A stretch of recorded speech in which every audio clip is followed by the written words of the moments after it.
breaking news, an off-duty police officer stopped several would-be robbers armed with a samurai sword. Yeah, News Channel 5's Dan Kennedy is live for us at the Walmart on Nolensville Pike. That's where it all went down. Strange story, but talk about the right place at the right time, Dan. Yeah, definitely. This is an off-duty officer with the Nolensville Police Department, Steve and Amy, and he's actually working security overnight at this Nolensville Walmart, or excuse me, at this South Nashville Walmart, and police say he witnessed this robbery happening in this parking lot early this morning about 4 o'clock. In fact, it was a man asleep in his truck, a guy who lives in his truck who was asleep inside when he says 3 men came out of the woods and approached him with a small samurai sword and demanded his money. He gave them $30 cash and his cell phone. That's when this off-duty police officer saw what was happening. He came outside from the Walmart to intervene.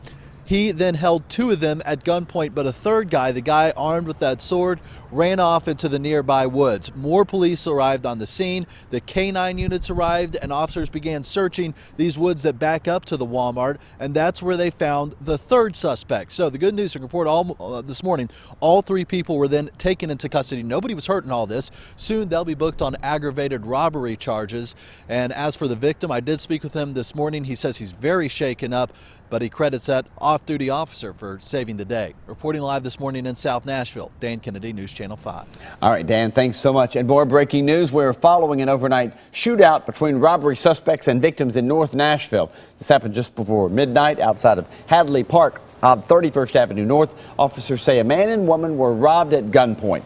As the suspects were running away, they fired some warning shots back at the victims, hitting the woman's car at least twice. Police say that's when the victim decided to take out her own gun and fire back. She then drove to a nearby gas station to call for help. No arrests have been made so far. At least 1 person has died after a massive explosion at a gas pipeline in Alabama.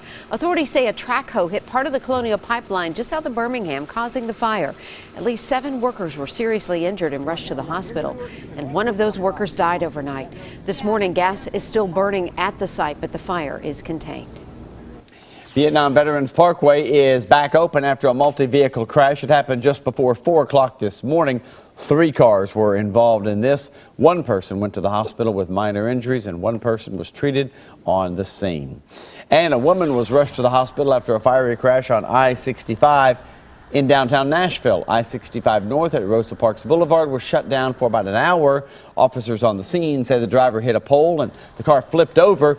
It then caught fire. The driver was pulled out, taken to the hospital, and should be all right.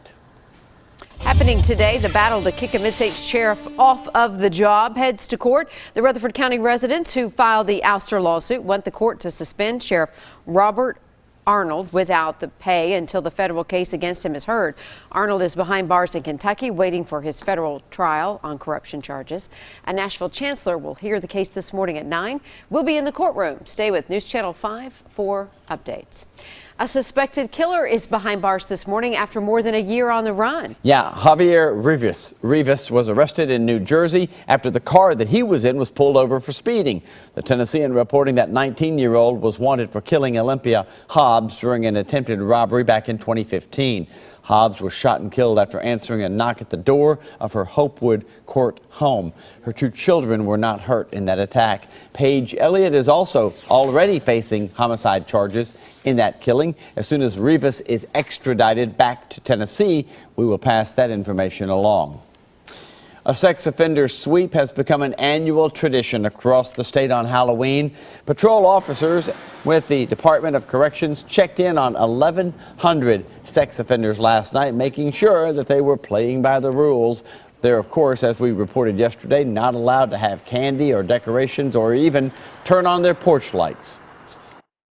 Tonight, just being such a family-focused night with all the children out, we want to make sure that the people under supervision are accounted for. Last night, one of our cameras went along for that sweep. The homes checked on with our crew were all in compliance, so good news there. New this morning, officers making a routine traffic stop instead make a major drug bust.